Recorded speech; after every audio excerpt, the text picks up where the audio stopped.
Gift ਦੁਆਰਾ ਕੀ ਹੁੰਦੀ ਆਪਾਂ ਪ੍ਰੋਪਰਟੀ ਜਦੋਂ ਆਪਾਂ ਸੇਲ ਕਰ ਸਕਦੇ ਹਾਂ, ਟ੍ਰਾਂਸਫਰ ਕਰ ਸਕਦੇ ਹਾਂ। ਗਿਫਟ ਜਿਹੜਾ ਹੈਗਾ ਇਹ ਟ੍ਰਾਂਸਫਰ ਆਫ ਦਾ ਪ੍ਰੋਪਰਟੀ ਹੈ from one person to another with no payment or other consideration taking place in exchange। ਲੈ ਵੀ ਗਿਫਟ ਦਾ ਮਤਲਬ ਕੀ ਹੁੰਦਾ ਵੀ ਆਪਾਂ ਪੇਮੈਂਟ ਲਈ ਨਹੀਂ ਕਿਸੇ ਤੋਂ, ਅਤੇ ਹੋਰ ਚੀਜ਼ਾਂ ਜਿਹੜੀਆਂ ਉਹ ਹੋ ਸਕਦੀਆਂ, ਲੈ ਵੀ ਉਹਦਾ ਕਾਰਨ ਹੋਰ ਹੋ ਸਕਦਾ। ਜਿਹੜੀ ਇਹ ਇੰਟੈਂਡ ਕੀਤਾ ਜਾਂਦਾ ਹੈ ਕਿ ਜਿਹੜਾ ਡੋਨੀ ਹੈ, ਜਿਹੜਾ ਡੋਨੀ ਕੌਣ ਹੁੰਦਾ, ਜਿਹੜੇ ਪਰਸਨ ਨੇ ਰਿਸੀਵ ਲਿਆ ਗਿਫਟ, ਉਹ ਗਿਫਟ ਨੂੰ, ਪ੍ਰੋਪਰਟੀ ਨੂੰ ਅਤੇ ਹੋਰ ਗਿਫਟ ਨੂੰ ਆਪਦੇ ਕੋਲ ਰੱਖੂਗਾ ਅਤੇ ਵਾਪਸ ਨਹੀਂ ਕਰੂਗਾ ਡੋਨਰ ਨੂੰ ਜਿਹਨੇ ਦਿੱਤਾ। ਯਾਨੀ ਗਿਫਟ ਦਾ ਮਤਲਬ ਕੀ ਹੈ ਵੀ ਜਿਹੜੇ ਬੰਦੇ ਨੇ ਗਿਫਟ ਦਿੱਤਾ ਉਹਨੂੰ ਇਹ ਨਹੀਂ ਗੱਲ ਵੀ ਡੋਨੀ ਲੈ ਕੇ ਉਹਨੂੰ ਵਾਪਸ ਕਰ ਦੂਗਾ। ਜਿਹੜੀ ਡੀਡ ਆਫ ਗਿਫਟ ਦੀ ਹੈ ਉਹ ਲੀਗਲ ਡਾਕੂਮੈਂਟ ਹੈ ਜਿਹੜੀ ਇਹ ਫਾਰਮਲਾਈਜ਼ ਕਰਦੀ ਕਿ ਇਹ ਗਿਫਟ ਹੈ। ਯਾਨੀ ਮਤਲਬ ਜੇ ਆਪਾਂ ਕਿਸੇ ਨੂੰ ਗਿਫਟ ਦੇਣਾ ਤਾਂ ਆਪਾਂ ਨੂੰ ਡੀਡ ਆਫ ਗਿਫਟ ਕਰਨੀ ਪਊਗੀ, ਅਤੇ ਜਿਹੜਾ ਕਿ ਇੱਕ ਲੀਗਲ ਡਾਕੂਮੈਂਟ ਹੈ।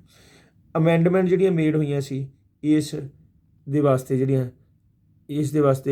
ਜਿਹਨੂੰ ਅਸੀਂ ਕਹਾਂਗੇ ਸਟੇਟ ਅਤੇ ਗਿਫਟ ਡਿਊਟੀਜ਼ ਐਕਟ 1966, ਇਹ 2000 ਜਿਹੜੀਆਂ ਮਤਲਬ ਪਹਿਲਾਂ ਜਿਹੜਾ ਕਾਨੂੰਨ ਹੁੰਦਾ ਸੀ ਉਹਦਾ ਨਾਂ ਸੀ ਸਟੇਟ ਅਤੇ ਗਿਫਟ ਡਿਊਟੀ ਐਕਟ 1968। ਉਹਦੇ ਵਿੱਚ ਅਮੈਂਡਮੈਂਟ ਕੀਤੀਆਂ ਸੀ 1 ਅਕਤੂਬਰ 2011 ਨੂੰ, ਅਤੇ ਜਿਹੜਾ ਨਿਊ ਗਿਫਟਿੰਗ ਜਿਹੜੀ ਹੈ ਉਹ ਰਿਕੁਆਇਰ ਹੁੰਦੀ ਹੈ, ਉਹ ਜੇ ਤੁਸੀਂ ਨਵੀਂ ਗਿਫਟ ਕਰਨੀ ਹੈ ਤਾਂ ਤੁਹਾਨੂੰ ਡੀਡ ਆਫ ਗਿਫਟ ਜਿਹੜੀ ਉਹਦੇ ਥਰੂ ਕਰਨੀ ਪਊਗੀ। ਹਾਲਾਂਕਿ ਇਹ ਰਿਕਮੈਂਡ ਕੀਤਾ ਜਾਂਦਾ। ਯਾਨੀ ਇਹਦੇ 'ਚ ਆਪਾਂ ਡੀਡ ਆਫ ਗਿਫਟ ਬਾਰੇ ਦੱਸਦੇ ਹਾਂ, ਲੀਗਲ ਡਾਕੂਮੈਂਟ ਹੈ। ਪਹਿਲਾਂ ਇਹ ਜਿਹੜਾ ਇਹ ਮਤਲਬ 1968 ਵਾਲਾ ਐਕਟ ਸੀਗਾ, ਅਤੇ 2011 'ਚ ਇਹਦੀ ਅਮੈਂਡਮੈਂਟ ਕਰਤੀ। ਹੁਣ ਜਿਹੜੀ ਹੈ ਉਹ ਗਿਫਟਿੰਗ ਜਿਹੜੀ ਹੈ ਉਹ ਗਿਫਟਿੰਗ ਵਾਸਤੇ ਆਪਾਂ ਨੂੰ ਡੀਡ ਆਫ ਗਿਫਟ ਦੀ ਜ਼ਰੂਰਤ ਨਹੀਂ ਗੀ, ਪਰ ਇਹ ਰਿਕਮੈਂਡ ਕੀਤਾ ਜਾਂਦਾ ਲਈ ਜੇ ਤੁਸੀਂ ਗਿਫਟ ਕਿਸੇ ਨੂੰ ਕਰਨਾ ਤਾਂ ਡੀਡ ਆਫ ਗਿਫਟ ਹੋਵੇ। ਯਾਨੀ ਪਹਿਲਾਂ ਡੀਡ ਆਫ ਗਿਫਟ ਦੀ ਜ਼ਰੂਰਤ ਸੀ 1968 ਵਾਲੇ ਲਾਅ ਦੇ ਵਿੱਚ, 2011 'ਚ ਸਾਨੂੰ ਡੀਡ ਆਫ ਗਿਫਟ ਦੀ ਜ਼ਰੂਰਤ ਨਹੀਂ ਗੀ, ਜਿਹੜੀਆਂ ਅਮੈਂਡਮੈਂਟਸ ਕੀਤੀਆਂ, ਪਰ ਫਿਰ ਵੀ ਰਿਕਮੈਂਡ ਕਰਦੇ ਹਾਂ ਵੀ ਡੀਡ ਆਫ ਗਿਫਟ ਜਿਹੜੀ ਉਹ ਹੋਵੇ। ਪਰ ਇਹ ਜ਼ਰੂਰ ਹੈ ਕਿ ਜਿਹੜਾ ਡੀਡ ਆਫ ਫੋਰਗਿਵਨੈਸ ਹੈ of debt, deed of forgiveness of debt ਹੈ, ਜਿਹੜਾ deed of forgiveness of debt ਜਿਹਨੂੰ ਗਿਫਟ ਡੀਡ ਵੀ ਕਿਹਾ ਜਾਂਦਾ ਹੈ, ਉਹ ਹਜੇ ਵੀ ਨੈਸੈਸਰੀ ਹੈ ਜੇ ਆਪਾਂ ਪਹਿਲੇ ਪੁਰਾਣੇ ਪ੍ਰੀ ਐਗਜ਼ਿਸਟਿੰਗ ਜਿਹੜਾ ਗਿਫਟਿੰਗ ਪ੍ਰੋਗਰਾਮ ਦੇ ਮੁਤਾਬਕ ਕੋਈ ਗਿਫਟ ਦੇਣਾ ਹੈ। ਯਾਨੀ ਹੁਣ ਗਿਫਟ ਡੀਡ ਦੀ ਜ਼ਰੂਰਤ ਨਹੀਂ, ਪਹਿਲਾਂ ਗਿਫਟ ਡੀਡ ਦੀ ਜ਼ਰੂਰਤ ਸੀ, ਪਰ ਜੇ ਕੋਈ ਪੁਰਾਣਾ ਕੋਈ ਕੇਸ ਚੱਲਦਾ ਪਿਆ ਪ੍ਰੀ ਐਗਜ਼ਿਸਟਿੰਗ, ਅਤੇ ਉਹਦੇ ਵਾਸਤੇ ਤੁਹਾਨੂੰ ਹਜੇ ਵੀ ਡੀਡ ਆਫ ਫੋਰਗਿਵਨੈਸ ਦੀ ਜਾਂ ਡੀਡ ਆਫ ਗਿਫਟ ਦੀ ਜ਼ਰੂਰਤ ਹੈਗੀ। ਇਹ ਜਿਹੜਾ ਹੈਗਾ ਸਾਡੇ ਕੋਲ, ਯਾਨੀ ਇਹਦੇ 'ਚ ਕੀ ਪਤਾ ਲੱਗਿਆ ਆਪਾਂ ਨੂੰ ਪੁਰਾਣੇ ਲਾਅ ਦੇ ਮੁਤਾਬਕ ਜਿਹੜਾ ਗਿਫਟ ਡੀਡ ਦੀ ਜ਼ਰੂਰਤ ਸੀ, ਨਵੇਂ ਲਾਅ ਦੇ ਮੁਤਾਬਕ ਗਿਫਟ ਡੀਡ ਦੀ ਜ਼ਰੂਰਤ ਨਹੀਂ। ਪਰ ਜੇ ਸਾਨੂੰ ਡੀਡ ਆਫ ਫੋਰਗਿਵਨੈਸ ਚਾਹੀਦੀ ਹੈ ਫਿਰ ਗਿਫਟ ਡੀਡ ਦੀ ਜ਼ਰੂਰਤ ਹੈ, ਜਾਂ ਪ੍ਰੀ ਐਗਜ਼ਿਸਟਿੰਗ ਕੋਈ ਗਿਫਟ ਹੋਇਆ ਉਹਦੇ ਵਾਸਤੇ ਜ਼ਰੂਰਤ ਹੈ। 2011 ਦੇ ਵਿੱਚ ਗਿਫਟ ਡਿਊਟੀ ਜਿਹੜੀ ਉਹ ਅਬੋਲਿਸ਼ ਕਰ ਦਿੱਤੀ ਗਈ ਹੈ। ਹੁਣ ਸਾਨੂੰ ਗਿਫਟ ਡਿਊਟੀ ਜਿਹੜੀ ਉਹ ਦੇਣ ਦੀ ਜ਼ਰੂਰਤ ਨਹੀਂ ਗੀ। ਜੇ ਜਿੰਨਾ ਮਰਜ਼ੀ ਇੱਕ ਪਾਰਟੀ 1 ਸਾਲ ਦੇ ਵਿੱਚ ਗਿਫਟ ਦੇ ਦੇ, ਪਰ ਗਿਫਟ ਡਿਊਟੀ ਤਾਂ ਜਿਹੜੀ ਅਬੋਲਿਸ਼ ਕਰ ਦਿੱਤੀ, ਪਰ ਫਿਰ ਵੀ ਸਾਨੂੰ ਐਵੀਡੈਂਸ ਦੇਣਾ ਪਊਗਾ ਵੀ ਵਾਕਿਆ ਇਹ ਗਿਫਟ ਹੈਗਾ, ਠੀਕ ਹੈ। ਅਤੇ ਇਹ ਜਿਹੜਾ ਐਵੀਡੈਂਸ ਹੈ, ਜਿਹੜਾ ਐਪਰੋਪਰੀਏਟ ਟਰਾਂਸਫਰ ਡਾਕੂਮੈਂਟਸ ਜਿਹੜੇ ਹੈ ਉਹ ਸਾਨੂੰ ਦੇਣੇ ਪੈਂਦੇ ਹੈ, ਜਿਹੜੇ ਸੋਲਿਸਟਰ ਨੂੰ ਇੱਕ ਜਮ੍ਹਾਂ ਕਰਾਉਣੇ ਪੈਂਦੇ ਹੈ ਕਿ ਇਹ ਗਿਫਟ ਹੈ। ਯਾਨੀ ਹੁਣ ਮਤਲਬ ਕੀ ਹੈ ਵੀ ਹੁਣ ਗਿਫਟ ਵਾਸਤੇ ਗਿਫਟ ਦੀ ਜ਼ਰੂਰਤ ਨਹੀਂ, ਪੁਰਾਣੇ ਗਿਫਟ ਵਾਸਤੇ ਗਿਫਟ ਦੀ ਜ਼ਰੂਰਤ ਸੀ। ਤਾਂ ਫਿਰ ਵੀ ਜੇ ਸਰਟੀਫਿਕੇਟ ਆਫ ਜਿਹੜਾ ਡੀਡ ਆਫ ਫੋਰਗਿਵਨੈਸ ਲੈਣੀ ਹੈ ਫਿਰ ਤੁਹਾਨੂੰ ਗਿਫਟ ਦੀ ਜ਼ਰੂਰਤ ਹੈ। 1 ਸਾਲ 'ਚ ਤੁਸੀਂ ਕਿਸੇ ਨੂੰ ਜਿੰਨਾ ਮਰਜ਼ੀ ਗਿਫਟ ਦੇ ਸਕਦੇ ਆ, ਪਰ ਤੁਹਾਨੂੰ ਸੋਲਿਸਟਰ ਨੂੰ ਜਿਹੜੇ ਉਹ ਡਾਕੂਮੈਂਟ ਜਿਹੜੇ ਉਹ ਜਮ੍ਹਾਂ ਕਰਾਉਣੇ ਜ਼ਰੂਰੀ ਹੈ। ਇਹ ਗਿਫਟ ਦੇ ਬਾਰੇ ਹੈ। ਟਰਸਟ ਕੀ ਹੁੰਦਾ ਹੈ? ਟਰਸਟ ਇੱਕ ਲੀਗਲੀ ਟਰਸਟਰ ਜੋ ਕਿ ਸੈਟਲਰ ਹੁੰਦਾ ਹੈ, ਉਹ ਸੈਟਲਰ ਕੀ ਹੈ ਆਪਦੀ ਪ੍ਰੋਪਰਟੀ ਨੂੰ ਟਰਸਟੀਜ਼ ਨੂੰ ਦੇ ਦਿੰਦਾ ਹੈ। ਕਾਹਦੇ ਵਾਸਤੇ ਦਿੰਦਾ ਹੈ?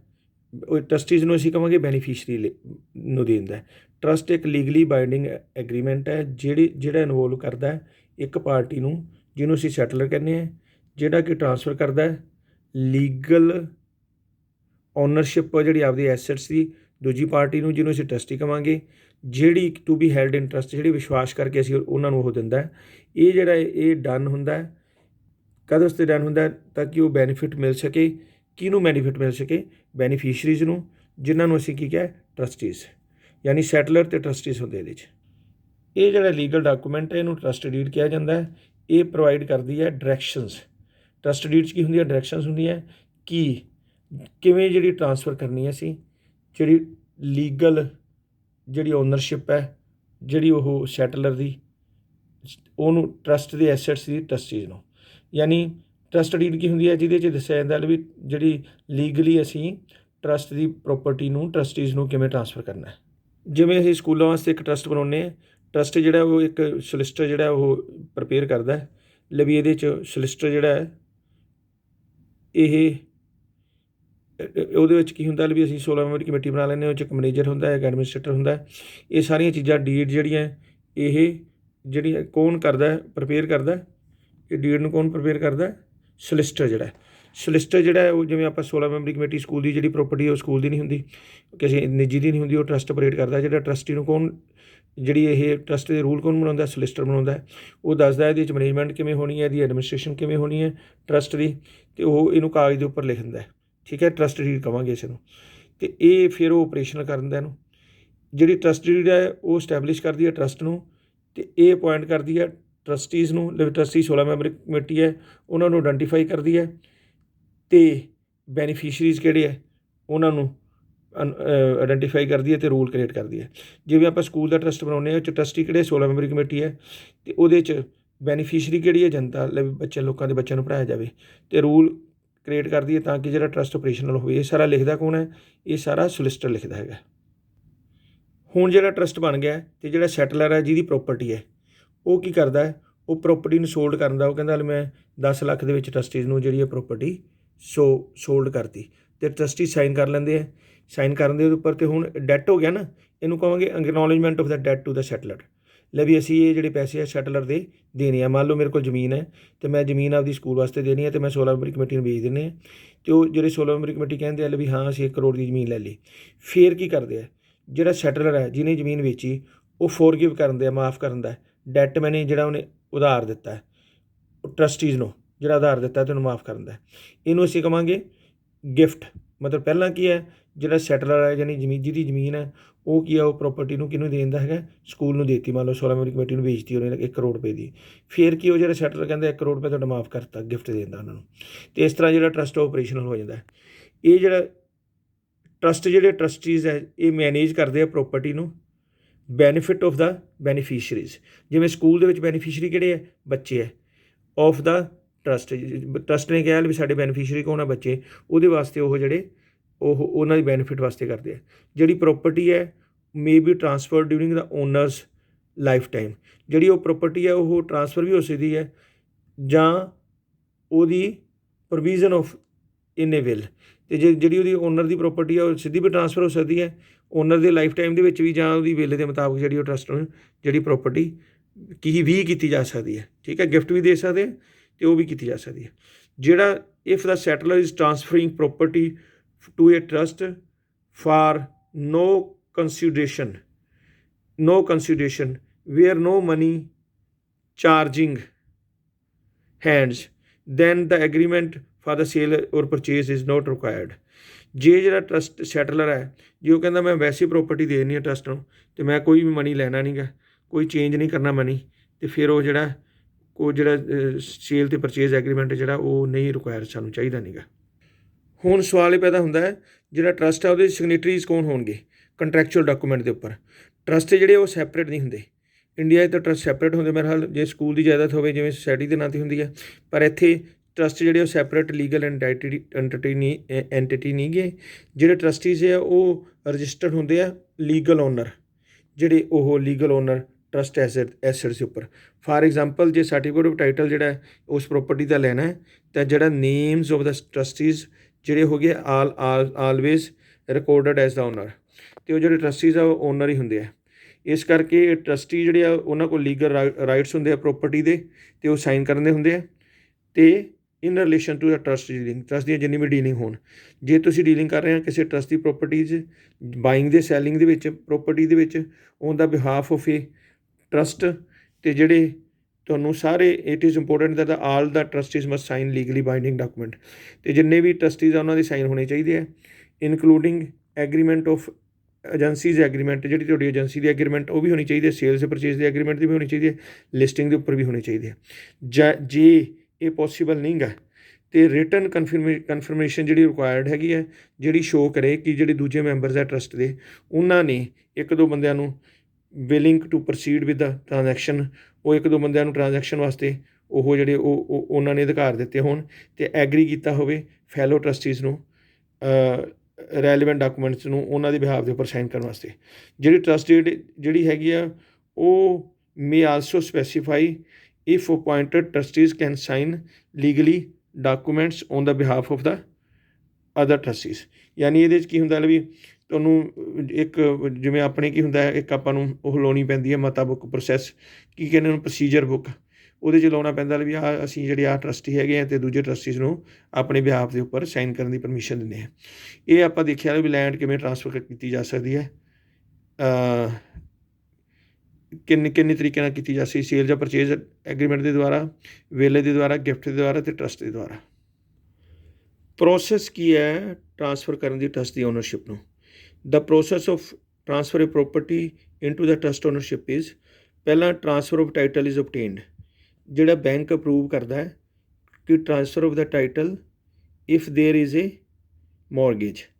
ਟਰਾਂਸਫਰ ਆਫ ਟਾਈਟਲ ਜਿਹੜਾ ਓਬਟੇਨ ਕਰਦੇ ਆ, ਮਤਲਬ ਬੈਂਕ ਨੂੰ ਕੋਲ ਜਾਂਦੇ ਹਾਂ ਅਸੀਂ ਵੀ ਆਹ ਟਰਸਟ ਦੀ ਪ੍ਰੋਪਰਟੀ ਹੈ ਅਤੇ ਅਸੀਂ ਇਹ ਵੇਚਣੀ ਜਾਂ ਖਰੀਦਣੀ ਹੈ, ਅਤੇ ਬੈਂਕ ਕੀ ਕਰਦਾ ਉਹ ਟਰਾਂਸਫਰ ਆਫ ਟਾਈਟਲ ਨੂੰ ਵੀ ਉਹਦਾ ਜੇ ਮੌਰਗੇਜ ਹੋਵੇ ਉਹ ਅਪਰੂਵ ਕਰਦਾ ਕਿ ਟਰਾਂਸਫਰ ਆਫ ਟਾਈਟਲ ਜਿਹੜਾ ਉਹ ਦੇ ਦਿੰਦਾ ਬੈਂਕ।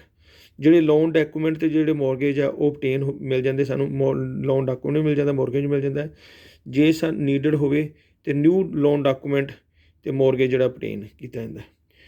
ਯਾਨੀ ਪਹਿਲਾਂ ਟਰਸਟ ਦੀ ਪ੍ਰੋਪਰਟੀ ਨੂੰ ਟਰਾਂਸਫਰ ਕਰਨ ਵਾਸਤੇ ਪਹਿਲਾਂ ਸਾਨੂੰ ਟਰਾਂਸਫਰ ਆਫ ਟਾਈਟਲ ਓਬਟੇਨ ਕਰਦੇ ਹਾਂ, ਫਿਰ ਅਸੀਂ ਲੋਨ ਡਾਕੂਮੈਂਟ ਓਬਟੇਨ ਕਰਦੇ ਹਾਂ ਅਤੇ ਨਵਾਂ ਮੌਰਗੇਜ ਲੈਣਾ ਉਹ ਓਬਟੇਨ ਕਰਦੇ ਹਾਂ। ਜਿਹੜੇ property is sold to the trust usually without exchanging money, ਕਿਉਂਕਿ ਆਪਾਂ ਪ੍ਰੋਪਰਟੀ ਜਦੋਂ ਵੇਚਣੀ ਹੈ ਟਰਸਟ ਨੂੰ ਤਾਂ ਆਪਾਂ ਪੈਸੇ ਤਾਂ ਕੋਈ ਲੈਣਾ ਨਹੀਂ, ਅਤੇ acknowledgement of that is usually signed by the trustees to the settlor. ਅਤੇ ਜਿੰਨਾ ਤੁਹਾਨੂੰ ਪਹਿਲਾਂ ਵੀ ਦੱਸਿਆ ਜਿਹੜਾ ਸੈਟਲਰ ਉਹ ਕਹਿੰਦਾ ਮੈਂ ਉਹਦੀ ਜ਼ਮੀਨ ਵੇਚਤੀ ਅਤੇ ਉਹ ਡੈਟ ਦੇ ਦਿੰਦਾ ਉਹਨਾਂ ਨੂੰ, ਅਤੇ ਫਿਰ ਡੈਟ ਨੂੰ ਜੇ ਉਹਨੇ ਮਾਫ਼ ਕਰਨਾ ਹੋਵੇ ਤਾਂ ਗਿਫਟ ਦੇ ਕੇ ਮਾਫ਼ ਕਰਨ ਦਾ। ਫਿਰ ਕੀ ਹੈ, all parties complete the authority and instructions form to record the transfer. ਫਿਰ ਜਿੰਨੀਆਂ ਪਾਰਟੀਜ਼ ਆ ਉਹ ਕਹਿੰਦੀਆਂ ਅਥੋਰਟੀ ਦਿੰਦੀਆਂ ਵੀ ਕਿਹਨੂੰ, ਅਥੋਰਟੀ ਨੂੰ, ਅਤੇ ਇੰਸਟਰਕਸ਼ਨ ਦਿੰਦੀਆਂ ਇੰਸਟਰਕਸ਼ਨ ਫੋਰਮ ਨੂੰ, ਤਾਂ ਕਿ ਉਹ ਟਰਾਂਸਫਰ ਨੂੰ ਰਿਕਾਰਡ ਕਰ ਸਕਣ। ਜੇ ਕੋਈ ਡੈਟ ਜਿਹੜਾ ਟਰਸਟੀ ਉਹ ਕਰਦੇ ਹੈ ਉਹ ਸੈਟਲਰ ਜਿਹੜਾ ਗਿਫਟ ਦੁਆਰਾ ਉਹਨੂੰ ਖਤਮ ਕਰ ਦਿੰਦਾ। ਯਾਨੀ ਮਤਲਬ ਕਿ ਮੈਂ ਸੈਟਲਰ ਹਾਂ, ਮੇਰੀ ਜ਼ਮੀਨ ਹੈ ਅਤੇ ਮੈਂ ਸਕੂਲ ਨੂੰ ਦੇਣੀ ਹੈ, ਯਾਨੀ ਸਕੂਲ ਦਾ ਇੱਕ ਟਰਸਟ ਹੈ ਅਤੇ ਮੈਂ ਉਹਨਾਂ ਨੂੰ ਕਹਿੰਦਾ ਮੈਂ 1 ਕਰੋੜ ਦੀ ਵੇਚਤੀ। ਪਹਿਲਾਂ ਤਾਂ ਬੈਂਕ ਦੇ ਵਿੱਚ ਜਾਵਾਂਗੇ ਵੀ ਇਹ ਜਿਹੜੀ ਮੇਰੀ ਪ੍ਰੋਪਰਟੀ ਦੇ ਉੱਪਰ ਕੋਈ ਲੋਨ ਤਾਂ ਨਹੀਂ, ਅਤੇ ਕਿਉਂਕਿ ਹੁਣ ਜੇ ਮੰਨ ਲਓ ਖਰੀਦਣ ਵਾਲੇ ਨੇ ਲੋਨ ਲੈਣਾ ਅਤੇ ਉਹ ਫਿਰ ਸਰਟੀਫਿਕੇਟ ਫਿਰ ਲੋਨ ਦਾ ਲੈਣਗੇ ਵੀ ਅਸੀਂ ਖਰੀਦਣਾ। ਫਿਰ ਜਿਹੜੀ ਮੈਂ ਪ੍ਰੋਪਰਟੀ ਜਿਹੜੀ ਉਹਨਾਂ ਦੇ ਨਾਂ 'ਤੇ ਕਰ ਦੂੰਗਾ ਅਤੇ ਉਹਨਾਂ ਨੂੰ ਕੀ ਕਹੂੰਗਾ ਲੈ ਮੈਂ ਤੁਹਾਨੂੰ ਕਰਜ਼ਾ ਦਿੱਤਾ ਹੈ, ਫਿਰ ਗਿਫਟ ਦੇ ਤੌਰ 'ਤੇ ਮੈਂ ਉਹਨੂੰ ਉਹ ਜਿਹੜਾ ਕਰਜ਼ਾ ਉਹਨੂੰ ਦਿੱਤਾ ਸੀ ਉਹ ਮਾਫ਼ ਕਰ ਲੂੰ। ਪੁਰਾਣਾ ਪ੍ਰੋਸੀਜਰ ਹੀ ਹੈ ਸਾਰਾ। ਇਹ ਟਰਾਂਸਮਿਸ਼ਨ ਕੀ ਹੁੰਦਾ? ਟਰਾਂਸਮਿਸ਼ਨ ਦਾ ਮਤਲਬ ਜੇ ਸਟੇਟ ਨੂੰ ਸਰਕਾਰ ਨੂੰ ਕੋਈ ਜ਼ਮੀਨ ਚਾਹੀਦੀ ਅਤੇ ਫਿਰ ਉਹ ਕਿਸੇ ਜਿਹੜੀ ਜ਼ਮੀਨ ਵਾਲੇ ਨੂੰ ਪੁੱਛਦੇ ਨਹੀਂ ਅਤੇ ਸਿੱਧਾ ਉਹਦੇ ਨਾਲ ਖਾਤੇ ਪੈਸੇ ਪਾ ਕੇ ਪਰੇ ਕਰਦੇ ਆ, ਇਹਨੂੰ ਕਹਿੰਦੇ ਟਰਾਂਸਮਿਸ਼ਨ। ਅੰਡਰ ਦਾ ਲੈਂਡ ਜਿਵੇਂ ਆਪਣੀ ਸੜਕ ਦੇ ਵਿੱਚ ਜ਼ਮੀਨਾਂ ਆ ਜਾਂਦੀਆਂ ਅਤੇ ਉਹ ਪੈਸੇ ਦੇ ਦਿੰਦੇ ਆਪਾਂ ਨੂੰ। ਅੰਡਰ ਦਾ ਲੈਂਡ ਟਰਾਂਸਫਰ ਐਕਟ 1952 ਦੇ ਵਿੱਚ ਟਰਾਂਸਮਿਸ਼ਨ ਦਾ ਮਤਲਬ ਕੀ ਹੁੰਦਾ ਹੈ ਕਿ acquirement of the title to an estate or interest by the operation of law, ਕਿ ਜਿਹੜੀ ਸਟੇਟ ਹੈ ਯਾਨੀ ਸਰਕਾਰ ਹੈ ਉਹਨੂੰ ਕਿਸੇ ਟਾਈਟਲ ਦੀ ਜ਼ਰੂਰਤ ਹੈ ਅਤੇ ਉਹ ਆਪਰੇਸ਼ਨ ਆਫ ਲਾ ਜਾਂ ਉਹਦਾ ਇੰਟਰਸਟ ਹੈ ਸੜ ਕੱਢਣੀ ਹੈ, ਅਤੇ ਜਾਂ ਕਾਨੂੰਨ ਦੇ ਮੁਤਾਬਕ ਉਹਨੂੰ ਕਿਸੇ ਚੀਜ਼ ਦੀ ਜ਼ਰੂਰਤ ਹੈ ਅਤੇ ਉਹ ਸਿੱਧੀ ਟਰਾਂਸਮਿਸ਼ਨ ਕਰਦੀ ਹੈ। Transmission can only be registered under 122 ਦੇ ਅਧੀਨ ਹੀ ਟਰਾਂਸਮਿਸ਼ਨ ਜਿਹੜੀ ਲੈਂਡ ਟਰਾਂਸਫਰ ਐਕਟ 1952 ਦੇ ਅਧੀਨ ਕੀਤੀ ਜਾ ਸਕਦੀ ਹੈ ਟਰਾਂਸਮਿਸ਼ਨ, ਅਤੇ ਜਿਹਦੇ ਵਿੱਚ ਕੀ ਹੁੰਦੀ ਹੈ ਜਿੱਥੇ ਡਿਵੋਲੂਸ਼ਨ ਆਫ ਲੀਗਲ ਸਟੇਟ ਦੀ ਜਾਂ ਇੰਟਰਸਟ ਦੀ ਆਪਰੇਸ਼ਨ ਆਫ ਲਾ ਹੋਵੇ। ਡੈਵੋਲੂਸ਼ਨ ਦਾ ਮਤਲਬ ਕੀ ਹੁੰਦਾ ਜਦੋਂ ਪ੍ਰੋਪਰਟੀ ਜਿਹੜੀ ਆਟੋਮੈਟਿਕਲੀ ਟਰਾਂਸਫਰ ਹੋ ਜਾਂਦੀ ਹੈ ਲੀਗਲੀ ਇੱਕ ਪਾਰਟੀ ਤੋਂ ਅਨਦਰ ਪਾਰਟੀ ਤੱਕ without the either the current or past owner needing to do anything, ਯਾਨੀ ਜਿਹਦੀ ਜ਼ਮੀਨ ਹੈ ਜੇ ਸਾਨੂੰ ਸੜਕ ਵਾਸਤੇ ਚਾਹੀਦੀ ਉਹਨੂੰ ਕੋਈ ਜ਼ਰੂਰਤ ਹੀ ਨਹੀਂ। ਇਹਨੂੰ ਡਿਵੋਲੂਸ਼ਨ ਕਹਿੰਦੇ। ਡਿਵੋਲੂਸ਼ਨ ਲੇਨਸ ਜਿਹੜੀ ਆਇਡੈਂਟੀਫਾਈ ਕਰਦੀ ਹੈ ਕਿ some of the common grounds ਜਿਹੜੀ ਹੈ ਇਸ ਤਰ੍ਹਾਂ ਦੀ ਰਜਿਸਟਰੀ ਵਾਸਤੇ, ਠੀਕ ਹੈ ਨਾ, ਟਰਾਂਸਮਿਸ਼ਨ ਵਾਸਤੇ ਕਿਹੜੀਆਂ ਗਰਾਊਂਡਸ ਆ। ਇਹਦੇ 'ਚ ਆਪਾਂ ਪਹਿਲਾਂ ਵੀ ਕੀਤਾ ਸੀ। ਮੰਨ ਲਓ ਜੁਆਇੰਟ ਟੈਨੈਂਸੀ ਵਾਲੇ ਵੀ ਆਪਣੇ ਕੋਲ ਕੋਈ ਜ਼ਮੀਨ ਜਿਹੜੀ ਉਹ ਇਕੱਠੀ ਹੈ, ਉਹਦੇ 'ਚੋਂ ਇੱਕ ਬੰਦਾ ਮਰ ਜਾਂਦਾ ਅਤੇ ਜਿਹੜੇ ਬਾਕੀ ਹੈ by the survivor of the joint tenancy, ਜਿਹੜੇ ਬਾਕੀ ਸਰਵਾਈਵਰ ਹੈ ਉਹ ਇਹ ਕਹਿੰਦੇ ਹੈ ਕਿ ਜਿਹੜਾ ਡਿਸੀਜ਼ਡ ਹੈ ਜਿਹੜਾ ਮਰ ਗਿਆ ਉਹਦੇ ਜਿਹੜੇ ਇੰਟਰਸਟ ਹੈ ਡੀਵੋਲਵਡ ਹੋ ਗਏ ਸਰਵਾਈਵਿੰਗ ਟੈਨੈਂਟਸ 'ਤੇ। ਮਤਲਬ ਕੀ ਹੈ ਜਿਹੜਾ ਮਰ ਗਿਆ ਉਹਨੂੰ ਕੋਈ ਮਤਲਬ ਨਹੀਂ ਰਹਿ ਗਿਆ ਅਤੇ ਜਿਹੜੀ ਪ੍ਰੋਪਰਟੀ ਜਿਹੜੀ ਜਿੰਦਿਆਂ ਉਹਨਾਂ ਨੂੰ ਮਿਲ ਜਾਵੇ। ਐਗਜ਼ੀਕਿਊਟਰ ਵੀ ਜਿਹੜਾ ਉਹ ਟਰਾਂਸਮਿਟ ਕਰ ਸਕਦਾ ਪ੍ਰੋਪਰਟੀ ਨੂੰ। ਜਦੋਂ ਕਿ ਇੰਟਰਸਟ ਜਿਹੜਾ ਬੰਦਾ ਮਰ ਗਿਆ ਉਹਦੇ ਇੰਟਰਸਟ ਜਾਂ ਉਹ ਉਸ ਲੈਂਡ ਦੇ ਵਿੱਚ ਜਿਹੜੇ ਉਹ ਐਗਜ਼ੀਕਿਊਟਰ ਵੀ ਉਹਨੂੰ ਡਿਵੋਲਵ ਕਰ ਸਕਦਾ। ਵੀ ਇਹ ਬੰਦਾ ਮਰ ਗਿਆ, ਹੁਣ ਇਹਦਾ ਜ਼ਮੀਨ ਨਾਲ ਕੋਈ ਮਤਲਬ ਨਹੀਂ ਰਹਿ ਗਿਆ। ਐਗਜ਼ੀਕਿਊਟਰ ਦਾ ਮਤਲਬ ਕੀ ਹੈ? ਜਿਹੜਾ ਉਹ ਜ਼ਮੀਨ ਦੀ ਦੇਖਭਾਲ ਕਰਦਾ। ਓਫੀਸ਼ੀਅਲ ਅਸਾਈਨੀ ਵੀ ਜਿਹੜੀ ਉਹ ਟਰਾਂਸਮਿਟ ਕਰ ਸਕਦੇ ਪ੍ਰੋਪਰਟੀ ਨੂੰ। ਜਦੋਂ ਦੇਖਦੇ ਵਾਲੇ ਬੰਦਾ ਜਿਹੜਾ ਬੈਂਕਰਪਟ ਹੋ ਗਿਆ, ਉਹਦੇ ਬਿਹਾਫ 'ਤੇ ਜਿਨ੍ਹਾਂ ਨੇ ਜਿਹੜੇ ਓਫੀਸ਼ੀਅਲ ਅਸਾਈਨੀ ਸੀ ਉਹ ਕਹਿਣਗੇ ਬੰਦਾ ਤਾਂ ਬੈਂਕਰਪਟ ਹੋ ਗਿਆ ਅਤੇ ਹੁਣ ਅਸੀਂ ਇਹਦੀ ਪ੍ਰੋਪਰਟੀ ਨੂੰ ਟਰਾਂਸਮਿਟ ਕਰਤਾ। ਯਾਨੀ ਮੈਂ ਤੁਹਾਨੂੰ ਦੱਸਿਆ ਟਰਾਂਸਮਿਸ਼ਨ ਦਾ ਮਤਲਬ ਕੀ ਹੈ? ਵੀ ਕਿਸੇ ਦੀ ਦੂਜੇ ਦੀ ਜ਼ਮੀਨ ਲੈਣੀ ਬਿਨਾਂ ਉਹਦੀ ਸਲਾਹ ਤੋਂ। ਇਹ ਕਿਵੇਂ ਹੋ ਸਕਦੀ ਹੈ? ਲਈ ਸਾਂਝੀ ਪ੍ਰੋਪਰਟੀ ਹੋਵੇ ਅਤੇ ਉਹਨਾਂ 'ਚੋਂ ਕੋਈ ਮਰ ਜਾਵੇ ਅਤੇ ਦੂਜੇ ਜਿਹੜੇ ਜਿੰਦੇ ਕਹਿਣ ਲਈ ਵੀ ਇਹਦਾ ਇੰਟਰਸਟ ਖਤਮ ਹੋ ਗਿਆ, ਸਾਡੇ ਨਾਲ ਪ੍ਰੋਪਰਟੀ ਕਰ ਦਿਓ। ਜਾਂ ਐਗਜ਼ੀਕਿਊਟਰ ਕਰ ਸਕਦਾ। ਐਗਜ਼ੀਕਿਊਟਰ ਵੀ ਕਹਿੰਦਾ ਲੈ ਬੰਦਾ ਮਰ ਗਿਆ, ਲੈ ਮੈਨੂੰ ਲੱਗਦਾ ਲਈ ਪ੍ਰੋਪਰਟੀ ਸਰਵਾਈਵਰ ਦੇ ਨਾਂ 'ਤੇ ਕਰ ਦਿਓ। ਜਾਂ ਕਿਸੇ ਨੇ ਕੋਈ ਪਾਰਟੀ ਹੈ, ਮੰਨ ਲਓ ਆਪਾਂ ਸਾਂਝਾ ਲੋਨ ਲਿਆ ਕਿਸੇ ਤੋਂ, ਜਿਹੜੀ ਪਾਰਟੀ ਉਹ ਜਿਹੜੀ ਬੈਂਕਰਪਟ ਹੋ ਗਈ ਅਤੇ ਜਿਨ੍ਹਾਂ ਨੇ ਸਾਈਨ ਕੀਤੇ ਸੀਗੇ, ਜਿਨ੍ਹਾਂ ਨੇ ਲੋਨ ਲੈਣ ਵਾਸਤੇ ਸਾਈਨ ਕੀਤੇ ਸੀ, ਉਹ ਵੀ ਜਿਹੜੀ ਉਹ ਟਰਾਂਸਮਿਟ ਕਰ ਸਕਦੇ ਪ੍ਰੋਪਰਟੀ ਨੂੰ। ਹੁਣ ਅਸੀਂ ਇਹੋ ਜਿਹੀ ਪ੍ਰੋਪਰਟੀ ਨਾਲ ਡੀਲ ਕਰਨਾ ਜਿਸ 'ਚ ਪ੍ਰੋਪਰਟੀ ਜਿਹੜੀ ਟਰਾਂਸਮਿਟ ਹੋਈ ਵੀ ਹੈ ਅਤੇ ਅਸੀਂ ਲਿੰਸ ਇਹ ਕਹਿੰਦੀ ਹੈ ਜਿਹੜੀ ਟਰਾਂਸਫਰਸ਼ਨ ਇੰਸਟਰੂਮੈਂਟ ਹੈ ਉਹ ਪਹਿਲਾਂ ਰਜਿਸਟਰਡ ਹੋਣਾ ਚਾਹੀਦਾ ਲਿੰਸ ਕੋਲੋਂ। ਇਹ ਤੋਂ ਪਹਿਲਾਂ ਤੁਸੀਂ ਇਸ ਪ੍ਰੋਪਰਟੀ ਨੂੰ ਟਰਾਂਸਫਰ ਕਰੋ, ਮਤਲਬ ਕਿਸੇ ਹੋਰ ਨੂੰ ਵੇਚੋ। ਟਰਾਂਸਮਿਸ਼ਨ ਇੰਸਟਰੂਮੈਂਟ ਹੈ ਜਿਹੜਾ ਉਹ ਜਦੋਂ ਪ੍ਰੀਪੇਅਰ ਹੁੰਦਾ ਇਲੈਕਟ੍ਰੋਨਿਕਲੀ ਅਤੇ ਉਹ ਸਪੋਰਟਡ ਹੋਣੀ ਚਾਹੀਦੀ ਹੈ ਫੋਲੋਇੰਗ ਡਾਕੂਮੈਂਟਸ ਨਾਲ। ਲੈ ਵੀ ਜਿਹਦੀ ਪ੍ਰੋਪਰਟੀ ਟਰਾਂਸਮਿਟ ਹੋਈ ਹੈ ਉਹਦਾ ਡੈਥ ਸਰਟੀਫਿਕੇਟ ਹੋਵੇ, ਪ੍ਰੋਬੇਟ ਸਰਟੀਫਿਕੇਟ। ਪ੍ਰੋਬੇਟ ਦਾ ਮਤਲਬ ਲੈ ਵੀ ਸਰਕਾਰ ਉਹਨੂੰ ਅਦਾਲਤ ਮੰਨੇ ਲੈ ਵੀ ਇਹ ਸਹੀ ਸਰਟੀਫਿਕੇਟ ਹੈ, ਇਹਨੂੰ ਅਸੀਂ ਕਹਿੰਦੇ ਹਾਂ ਪ੍ਰੋਬੇਟ ਆਫ ਦਾ ਬਿੱਲ। ਜਾਂ ਸਰਟੀਫਿਕੇਟ ਆਫ ਇਨਕੋਰਪੋਰੇਸ਼ਨ ਹੋਵੇ। ਇਹ ਜਿਹੜੇ ਇਹ ਲਿੰਸ ਕਹਿੰਦੀ ਹੈ ਲਈ ਉਹਦੇ ਸਰਟੀਫਿਕੇਟ ਹੋਣ। ਉਹਦੇ ਦੁਆਰਾ ਸਾਈਨਡ ਸੈਚੂਰਿਟੀ ਡਿਕਲੇਰੇਸ਼ਨ ਹੋਵੇ, ਇੱਕ ਅਥੋਰਟੀ ਫਾਰਮ ਹੋਵੇ ਇਹਦੇ ਦੁਆਰਾ ਮੈਂ ਇਹਨੂੰ ਅਥੋਰਾਈਜ਼ ਕਰਦਾ, ਅਤੇ ਇੱਕ ਇੰਸਟਰਕਸ਼ਨ ਫਾਰਮ ਹੋਵੇ। ਫਿਰ ਹੀ ਇਹੋ ਜਿਹੀ ਪ੍ਰੋਪਰਟੀ ਨੂੰ ਤੁਸੀਂ ਛੇੜਨਾ ਜਿਹੜੀ ਟਰਾਂਸਮਿਟ ਹੋਈ ਹੋਵੇ। ਟਰਾਂਸਮਿਸ਼ਨ ਦੁਆਰਾ ਤੁਸੀਂ ਟਰਾਂਸਮਿਸ਼ਨ ਜਿਹਦੀ ਹੋਈ ਹੋਵੇ ਅਤੇ ਟਰਾਂਸਮਿਟਰ ਉਹ ਜਿਹੜੀ ਰਜਿਸਟਰਡ ਹੋਈ ਹੋਵੇ ਟਰਾਂਸਮਿਸ਼ਨ, ਫਿਰ ਹੀ ਉਸਨੂੰ ਤੁਸੀਂ ਵੇਚ ਸਕਦੇ ਹੋ। ਹੁਣ ਆਪਾਂ ਐਗਜ਼ਾਮਪਲ ਲੈਣੀ ਟਰਾਂਸਮਿਸ਼ਨ ਦੀ। ਮੰਨ ਲਓ ਆਪਾਂ ਟਰਾਂਸਮਿਸ਼ਨ ਦੀ ਐਗਜ਼ਾਮਪਲ ਲੈਣੀ ਹੈ ਅਤੇ ਮੰਨ ਲਓ ਹਸਬੈਂਡ ਵਾਈਫ ਹੈ, ਉਹਨਾਂ ਦੀ ਸਾਂਝੀ ਪ੍ਰੋਪਰਟੀ ਹੈ। ਇਨ ਕੇਸ ਉਹਦਾ ਜਿਹੜੀ transmission when there is a joint tenancy, if there were 2 joint tenants such as husband and a wife, ਅਤੇ ਹਸਬੈਂਡ ਅਤੇ ਵਾਈਫ ਤੋਂ ਵਨ ਡਾਈਜ਼ ਕਰਦਾ, ਜਿਹੜਾ ਸਰਵਾਈਵਰ ਹੈ ਉਹ ਇੰਟਾਈਟਲਡ ਹੈ ਕਿ ਉਹ ਸੋਲ ਓਨਰ ਬਣ ਜਾਏ ਪ੍ਰੋਪਰਟੀ ਦਾ। ਅਤੇ ਉਹ ਕੀ ਕਰਦਾ ਹੈ? ਉਹ ਕੰਪਲੀਟ ਅਥੋਰਟੀ ਫਾਰਮ ਲੈ ਲੈਂਦਾ, ਇੰਸਟਰਕਸ਼ਨ ਫਾਰਮ ਲੈ ਲੈਂਦਾ, ਸੈਚੂਰਿਟੀ ਡਿਕਲੇਰੇਸ਼ਨ ਲੈ ਲੈਂਦਾ, ਅਤੇ ਉਹ ਜਿਹੜੀ ਕਿ ਸਰਵਾਈਵਰ ਦੁਆਰਾ ਜਿਹੜੀ ਦੋਨਾਂ 'ਚ ਜਿਹੜਾ ਵੀ ਸਰਵਾਈਵ ਕਰਦੇ ਅਤੇ ਉਹਨੂੰ ਲਿੰਸ ਨੂੰ ਸਬਮਿਟ ਕਰਨ ਦਾ, ਅਤੇ ਨਾਲ ਹੀ ਡੈਥ ਸਰਟੀਫਿਕੇਟ ਦੇ ਨਾਲ। ਅਤੇ ਜੋ ਲਿੰਸ ਨੂੰ ਸਰਟੀਫਿਕੇਟ ਕਰਨ ਦਾ ਅਤੇ ਉਹ ਜਿਹੜੀ ਲਿੰਸ ਆ ਉਹਦੀ ਘਰਵਾਲੀ ਦੇ ਨਾਂ 'ਤੇ ਟਰਾਂਸਫਰ ਕਰਨ ਦੀ ਹੈ। ਮੰਨ ਲਓ ਜਿਹੜੀ ਟਰਾਂਸਮਿਸ਼ਨ ਹੋਵੇ ਓਫੀਸ਼ੀਅਲ ਅਸਾਈਨੀ ਦੀ। ਓਫੀਸ਼ੀਅਲ ਅਸਾਈਨੀ ਦਾ ਮਤਲਬ ਆਪਾਂ ਲੋਨ ਕਿਸੇ ਤੋਂ ਲਿਆ ਅਤੇ ਮੈਂ ਸਾਈਨ ਕੀਤੇ ਉਹਦੇ ਉੱਪਰ, ਪਰ ਬੰਦਾ ਬੈਂਕਰਪਟ ਹੋ ਗਿਆ। ਜਿਹੜੀ ਕੰਪਲੀਟ ਅਥੋਰਟੀ, ਇੰਸਟਰਕਸ਼ਨ ਫਾਰਮ ਅਤੇ ਸੈਚੂਰਿਟੀ ਡਿਕਲੇਰੇਸ਼ਨ ਓਫੀਸ਼ੀਅਲ ਅਸਾਈਨੀ ਦੁਆਰਾ ਉਹ ਲਿੰਸ ਨੂੰ ਦਿੱਤੀ ਜਾਂਦੀ ਹੈ, ਅਤੇ ਲਿੰਸ ਜਿਹੜੀ ਹੈਗੀ ਹੈ ਉਹਦੇ ਨਾਂ 'ਤੇ ਟਰਾਂਸਮਿਸ਼ਨ ਕਰਨ ਦੀ ਹੈ। ਇਹ ਆਪਾਂ ਟਰਾਂਸਮਿਸ਼ਨ ਦੇ ਬਾਰੇ ਦੱਸਿਆ, ਟਰਾਂਸਮਿਸ਼ਨ ਹੁੰਦੀ ਕੀ ਹੈ। ਪ੍ਰੋਸੈਸ ਕੀ ਹੈ ਟਰਾਂਸਫਰ ਕਰਨ ਦੀ ਪ੍ਰੋਪਰਟੀ ਟਰਾਂਸਮਿਸ਼ਨ ਦੁਆਰਾ? ਉਹੀ ਚੀਜ਼ ਹੈ। ਸੋਲਿਸਟਰ ਜਾਂ ਕਨਵਿੰਸਰ ਜਿਹੜਾ ਉਹ ਕਨਵਿੰਸਰ ਦਾ ਮਤਲਬ ਕੀ ਹੁੰਦਾ? ਜਿਹੜਾ ਡਾਕੂਮੈਂਟ ਲਿਖਣ ਵਾਲਾ ਜਿਹੜਾ ਹੁੰਦਾ ਉਹ ਓਬਟੇਨ ਕਰਦਾ ਡਾਕੂਮੈਂਟ ਅਤੇ ਉਹ ਦੱਸਦਾ ਵੀ ਕੁਆਲੀਫਾਈ ਕਰ ਸਕਦਾ ਬੰਦਾ ਟਰਾਂਸਮਿਸ਼ਨ ਵਾਸਤੇ। ਫਿਰ ਨੰਬਰ 2 'ਤੇ ਜਿਹੜਾ ਸੋਲਿਸਟਰ ਜਿਹੜਾ ਕਨਵਿੰਸਰ ਹੈ ਉਹ ਕੀ ਕਰਦਾ? ਅਥੋਰਟੀ ਫਾਰਮ, ਇੰਸਟਰਕਸ਼ਨ ਫਾਰਮ ਅਤੇ ਸੈਚੂਰਿਟੀ ਡਿਕਲੇਰੇਸ਼ਨ ਜਿਹੜੀ ਉਹ ਤਿਆਰ ਕਰਦਾ।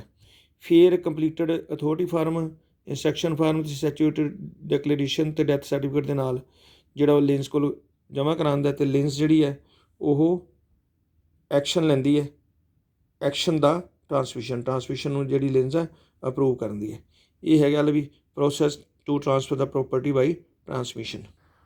ਹੁਣ ਆਪਾਂ ਦੇਖਿਆ ਵੀ ਲੈਂਡ ਟਰਾਂਸਫਰ ਕਿੰਨੀ ਤਰੀਕੇ ਨਾਲ ਹੋ ਸਕਦੀ ਹੈ। ਪਹਿਲਾਂ ਤਾਂ ਸੇਲ ਅਤੇ ਪਰਚੇਜ਼ ਦੁਆਰਾ। ਦੂਜੇ ਨੰਬਰ 'ਤੇ ਲੈਂਡ ਟਰਾਂਸਫਰ ਕਿਵੇਂ ਹੋ ਸਕਦੀ ਹੈ? ਪਹਿਲਾਂ ਸੇਲ ਅਤੇ ਪਰਚੇਜ਼ ਦੁਆਰਾ, ਦੂਜੇ ਨੰਬਰ 'ਤੇ ਉੱਪਰ ਵਿਲ ਦੁਆਰਾ, ਤੀਜੇ ਨੰਬਰ 'ਤੇ ਗਿਫਟ ਦੁਆਰਾ, ਚੌਥੇ ਨੰਬਰ 'ਤੇ ਟਰਾਂਸਮਿਸ਼ਨ। ਪੰਜਵਾਂ ਜਿਹੜਾ ਨੰਬਰ ਹੈ ਉਹ ਹੈਗਾ ਐਕੁਜੀਸ਼ਨ ਬਾਈ ਦਾ ਕਰਾਊਨ। ਲੈ ਵੀ ਜੇ ਕੋਈ ਮੰਨ ਲਓ ਕਿ ਸੜਕ ਬਣਾਉਣੀ ਹੈ, ਰਸਤੇ 'ਚ ਕੋਈ ਚੀਜ਼ ਆ ਗਈ ਅਤੇ ਉਹ ਕਰਾਊਨ ਜਿਹੜਾ ਇੱਥੇ ਸਰਕਾਰ ਨੂੰ ਕਰਾਊਨ ਕਿਹਾ ਜਾਂਦਾ, ਅਤੇ ਕਰਾਊਨ ਜਿਹੜਾ ਤੁਹਾਡੀ ਉਹ ਟਾਈਟਲ ਨੂੰ ਉਹ ਕੀ ਕਰਦਾ? ਐਕੁਜੀਏਟ ਕਰ ਲੈਂਦਾ। ਐਕੁਜੀਸ਼ਨ ਦਾ ਮਤਲਬ ਗ੍ਰਹਿਣ ਕਰ ਲੈਂਦਾ, ਅਧਿਕਾਰ ਕਰ ਲੈਂਦਾ। ਐਕੁਜੀਸ਼ਨ ਅਧਿਕਾਰ ਉਹਦਾ ਹੋ ਜਾਂਦਾ ਕਰਾਊਨ ਦਾ। ਪਬਲਿਕ ਵਰਕ ਐਕਟ ਜਿਹੜਾ 1981 ਦਾ ਉਹ ਪ੍ਰੋਵਾਈਡ ਕਰਦਾ ਕਰਾਊਨ ਨੂੰ ਸੈਚੂਰਿਟੀ ਅਥੋਰਟੀ ਕਿ ਉਹ ਐਕਵਾਇਰ ਕਰ ਸਕਦਾ ਕਿਸੇ ਵੀ ਲੈਂਡ ਨੂੰ ਪਬਲਿਕ ਵਰਕਸ ਵਾਸਤੇ, ਜਿਵੇਂ ਕਿ building of A land road ਬਣਾਉਣੀ ਹੋਵੇ, ਸਕੂਲ ਬਣਾਉਣੀ ਹੋਵੇ ਜਾਂ ਪਾਰਕ ਬਣਾਉਣਾ ਹੋਵੇ, ਤੇ ਜਿਹੜਾ ਪਬਲਿਕ ਵਰਕ ਡਿਪਾਰਟਮੈਂਟ ਹੈ ਉਹ ਜਿਹੜਾ ਜ਼ਮੀਨ ਨੂੰ ਐਕੁਇਜ਼ੀਟ ਕਰ ਸਕਦਾ ਹੈ। ਜਿਹੜਾ ਕਰਾਊਨ ਹੈ ਉਹ ਲੈਂਡ ਨੂੰ ਅਕਵਾਇਰ ਕਰ ਸਕਦਾ ਹੈ in accordance with the public works act ਦੇ ਮੁਤਾਬਿਕ ਹੀ ਕਰ ਸਕਦਾ ਹੈ। ਇਹ this might be by negotiation or compulsorily, ਜਾਂ ਤਾਂ ਉਹਨੂੰ ਕਹਿੰਦੇ ਨੇ ਵੀ ਯਾਰ ਤੂੰ ਆਪਦੀ ਜ਼ਮੀਨ ਦੇ ਪੈਸੇ ਲੈ ਲੈ, ਸੜਕ ਬੰਨੀ ਸਰਕਾਰ ਦੀ, ਜਾਂ ਫਿਰ ਜ਼ਬਰਦਸਤੀ ਲੈ ਲੈਂਦਾ। Under the public works act ਦੇ ਮੁਤਾਬਕ ਜਿਹੜਾ ਕਰਾਊਨ ਹੈ ਉਹ ਅਕਵਾਇਰ ਕਰ ਸਕਦਾ ਹੈ, ਹੋਲ ਲੈਂਡ ਨੂੰ ਵੀ ਅਕਵਾਇਰ ਕਰ ਸਕਦਾ ਹੈ ਜਾਂ ਸਪੈਸੀਫਾਈਡ ਪਾਰਟ ਆਫ ਦੇ ਲੈਂਡ ਨੂੰ ਵੀ ਕਰ ਸਕਦਾ ਹੈ। ਲੈਂਡ ਜਿਹੜੀ ਅਕਵਾਇਰਡ ਹੁੰਦੀ ਹੈ ਪਬਲਿਕ ਵਰਕ ਡਿਪਾਰਟਮੈਂਟ ਦੁਆਰਾ, ਇਹਨੂੰ ਡੈਜ਼ੀਗਨੇਟਡ ਲੈਂਡ ਕਹਿੰਦੇ ਆ। ਮੰਨ ਲਓ ਜਿਹੜੀ ਆਪਣੀ ਮੰਨ ਲਓ ਸਕੂਲ ਆਪਣਾ ਜਿਹੜਾ ਸੜਕ ਦੇ ਵਿੱਚ ਆ ਗਿਆ, ਉਹਨੂੰ ਅਸੀਂ ਕਹਾਂਗੇ ਜਿਹੜੀ ਉਹ ਲੈਂਡ ਹੈ, ਥੋੜ੍ਹਾ ਜਿਹਾ ਹਿੱਸਾ ਜਿਹੜਾ ਆ ਗਿਆ ਉਹਨੂੰ ਡੈਜ਼ੀਗਨੇਟਡ ਲੈਂਡ ਕਹਾਂਗੇ। ਆਫਟਨ ਜਿਹੜੇ ਲੈਂਡ ਓਨਰ ਹੁੰਦੇ ਆ ਉਹਨਾਂ ਨੂੰ ਪਬਲਿਕ ਵਰਕ ਦੇ ਪ੍ਰੋਜੈਕਟ ਬਾਰੇ ਪਤਾ ਹੁੰਦਾ, ਕਿਉਂਕਿ ਉਹਨਾਂ ਦੀ ਜਿਹੜੀ ਲੈਂਡ ਜਿਹੜੀ ਹੁੰਦੀ ਹੈ ਉਹ ਈਅਰ ਮਾਰਕਡ ਕੀਤੀ ਜਾਂਦੀ ਹੈ ਪਹਿਲਾਂ ਹੀ, ਬੜੇ ਸਾਲ ਪਹਿਲਾਂ ਹੀ ਦੱਸ ਦਿੱਤਾ ਜਾਂਦਾ ਹੈ ਹਲੇ ਵੀ ਇੱਥੇ ਅਸੀਂ ਜਿਹੜੀ ਸੜਕ ਨੂੰ ਚੌੜੀ ਕਰਨਾ, ਇਹਨੂੰ ਈਅਰ ਮਾਰਕਡ ਕਹਾਂਗੇ ਜਾਂ ਡੈਜ਼ੀਗਨੇਟਡ ਕਹਾਂਗੇ। ਪਾਰਟੀਕੂਲਰ ਪਰਪਸ ਵਾਸਤੇ ਡੈਜ਼ੀਗਨੇਟਡ ਲੈਂਡ ਪਹਿਲਾਂ ਹੀ ਕਰ ਦਿੱਤੀ ਜਾਂਦੀ ਹੈ, ਮੈਨੀ years before the construction begins. ਸੜਕ ਬਣਨ ਤੋਂ ਪਹਿਲਾਂ ਬੜੇ ਸਾਲ ਪਹਿਲਾਂ ਦੱਸ ਦਿੰਦੇ ਵੀ ਇੱਥੇ ਅਸੀਂ ਸੜਕ ਬਣਾਉਣੀ। ਜਿਹੜਾ ਲੈਂਡ ਇਨਫੋਰਮੇਸ਼ਨ ਨਿਊਜ਼ੀਲੈਂਡ ਹੈ ਅਤੇ ਨਿਊਜ਼ੀਲੈਂਡ ਟਰਾਂਸਪੋਰਟ ਜਿਹੜੀ ਏਜੰਸੀ ਹੈ ਉਹ ਬੋਥ ਪ੍ਰੋਵਾਈਡ ਕਰਦੇ ਆ ਅਪ ਟੂ ਡੇਟ, ਲਈ ਕਿਹੜੀ ਸੜਕ ਜਿਹੜੀ ਇਨਫੋਰਮੇਸ਼ਨ ਅਤੇ ਆਪਦੇ ਪਲਾਨ ਦੱਸਦੇ ਆ ਪ੍ਰੋਜੈਕਟ ਬਾਰੇ। ਜਿਹੜੀ ਲੈਂਡ ਇਨਫੋਰਮੇਸ਼ਨ ਮੈਮੋਰੰਡਮ ਹੈ ਇਹਨੂੰ ਅਸੀਂ LIM ਕਹਾਂਗੇ। LIM ਜਿਹੜੀ ਰਿਪੋਰਟ ਹੈ ਉਹ also list any proposed or existing transport network projects as a local area. LIM ਜਿਹੜੀ ਹੈ ਲੈਂਡ ਇਨਫੋਰਮੇਸ਼ਨ ਮੈਮੋਰੰਡਮ ਹੈ ਜਿਹੜਾ ਬੜੇ ਚਿਰ ਪਹਿਲਾਂ ਹੀ ਦੱਸ ਦਿੰਦਾ ਵੀ ਇੱਥੇ ਪ੍ਰਪੋਜ਼ ਜਿਹੜਾ ਪ੍ਰੋਜੈਕਟ ਬਣਨਾ ਹੈਗਾ, ਅਤੇ ਇਸ ਕਰਕੇ ਉਹਨਾਂ ਨੂੰ ਪਤਾ ਹੀ ਹੁੰਦਾ ਵੀ ਇੱਥੇ ਪ੍ਰਪੋਜ਼ ਪ੍ਰੋਜੈਕਟ ਬਣਨਾ ਹੈ। ਐਕੁਜੀਸ਼ਨ ਕਰਾਊਨ ਦੀ ਗੱਲ ਕਰ ਰਹੇ ਹਾਂ ਵੀ ਸਰਕਾਰ ਨੇ ਜੇ ਲੈਣਾ ਹੋਵੇ, ਕਰਾਊਨ ਦਾ ਮਤਲਬ ਇੱਥੇ ਸਰਕਾਰ ਹੈ। ਸੈਕਸ਼ਨ 60/1 ਹੈ ਜਿਹੜਾ ਪਬਲਿਕ ਵਰਕ ਡਿਪਾਰਟਮੈਂਟ ਦਾ, ਉਹ ਇਹ ਕਹਿੰਦਾ ਕਿ ਜਿਹੜਾ ਅਫੈਕਟਡ ਲੈਂਡ ਓਨਰ ਹੈ ਉਹ ਇੰਟਾਈਟਲਡ ਹੈ ਕਿ ਉਹਨੂੰ ਫੁੱਲ ਕੰਪਨਸੇਸ਼ਨ ਦਿੱਤੀ ਜਾਵੇ ਉਹਦੀ ਅਕਵਾਇਰਡ ਲੈਂਡ ਵਾਸਤੇ। ਕੰਪਨਸੇਸ਼ਨ ਜਿਹੜੀ ਹੈ ਉਹ ਅਵੇਲੇਬਲ ਹੋਵੇ ਓਨਰ ਨੂੰ, ਆਫ ਦੇ ਲੈਂਡ ਨੂੰ ਵੀ ਅਤੇ ਅਫੈਕਟਡ ਪਾਰਟੀਜ਼ ਨੂੰ ਵੀ, ਜਿਨ੍ਹਾਂ ਦੇ ਇੰਟਰਸਟ ਹੈ ਉਸ ਲੈਂਡ 'ਚ। ਮੰਨ ਲਓ ਕਿਸੇ ਦਾ ਖਾਲਾ ਲੰਘਦਾ ਚੋਂ, ਉਹਨੂੰ ਵੀ ਕੰਪਨਸੇਸ਼ਨ ਮਿਲਣੀ ਚਾਹੀਦੀ ਹੈ। ਸੱਚ ਐਜ਼ ਏ ਟੀਨੈਂਟ ਜਾਂ ਉਹਦਾ ਕੋਈ ਕਿਰਾਏਦਾਰ ਆ ਉਹਨੂੰ ਵੀ ਮਿਲਣੀ ਚਾਹੀਦੀ ਹੈ। ਜੇ ਉਹ ਇੰਟਰਸਟ ਜਿਹੜਾ ਐਕਵਾਇਰਡ ਪ੍ਰੋਪਰਟੀ ਦਾ ਉਹ ਇਹ ਕਹਿੰਦਾ ਕਿ ਕੰਪਨਸੇਸ਼ਨ ਜਿਹੜੀ ਆ ਓਨਰ ਨੂੰ ਜਿਹੜੀ ਮਿਲਣੀ ਆ ਉਹ ਉਹਦੀ ਲੈਂਡ ਦੀ ਮਿਲਣੀ ਚਾਹੀਦੀ ਹੈ, ਅਤੇ ਇਹ ਕਿੰਨੀ ਮਿਲਣੀ ਚਾਹੀਦੀ ਹੈ considering what the land would be expected to sell for the open market. ਲੈ ਵੀ ਜੇ ਉਹਦੀ ਲੈਂਡ ਨੂੰ ਓਪਨ ਮਾਰਕੀਟ 'ਚ ਵੇਚਿਆ ਜਾਵੇ ਅਤੇ ਉਹਨੂੰ ਕਿੰਨੀ ਮਿਲਣੀ ਚਾਹੀਦੀ ਹੈ, ਅਤੇ ਐਕਟ ਇਹ ਕਹਿੰਦਾ ਵੀ ਉਹਨੂੰ ਉਨੀ ਮਿਲਣੀ ਚਾਹੀਦੀ ਹੈ। ਜਿਹੜਾ ਪਬਲਿਕ 60/1 ਜਿਹੜਾ ਪਬਲਿਕ ਵਰਕ ਡਿਪਾਰਟਮੈਂਟ ਦਾ ਐਕਟ ਹੈ ਜਿਹੜਾ। ਜਦੋਂ ਕਰਾਊਨ ਨੂੰ ਮੰਨ ਲਓ ਕਿਸੇ ਸੜਕ ਵਾਸਤੇ ਲੈਂਡ ਚਾਹੀਦੀ ਹੈ ਪਬਲਿਕ ਵਰਕ ਵਾਸਤੇ, ਜਿਹੜਾ ਲਿੰਸ ਹੈ ਉਹ ਕ੍ਰੈਡਿਟ ਕਰਦੀ ਹੈ ਸਪਲਾਇਰਸ ਨੂੰ। ਜਿਵੇਂ ਆਪਣੇ ਦਲਾਲ ਨਹੀਂ ਹੁੰਦੇ, ਉਹਨਾਂ ਨੂੰ ਕਹਿੰਦੀ ਹੈ ਵੀ ਅੰਗੇਜ ਕਰਦੀ ਹੈ ਉਹਨਾਂ ਨੂੰ, ਲਈ ਤੁਸੀਂ ਕੈਰੀ ਆਊਟ ਕਰੋ ਨੈਗੋਸੀਏਸ਼ਨ ਲੈਂਡ ਓਨਰ ਦੇ ਨਾਲ। ਜਿਹੜੀ ਲਿੰਸ ਹੈ ਉਹ ਰਿਸਪੋਂਸੀਬਲ ਹੈ ਐਡਮਿਨਿਸਟਰਿੰਗ ਦਾ ਪਬਲਿਕ ਵਰਕ ਡਿਪਾਰਟਮੈਂਟ ਕਰਾਊਨ ਦੇ ਬਿਹਾਫ ਦੇ ਉੱਪਰ ਲਿੰਸ ਹੀ ਕਰਦੀ ਹੈ ਸਾਰਾ ਕੁਝ।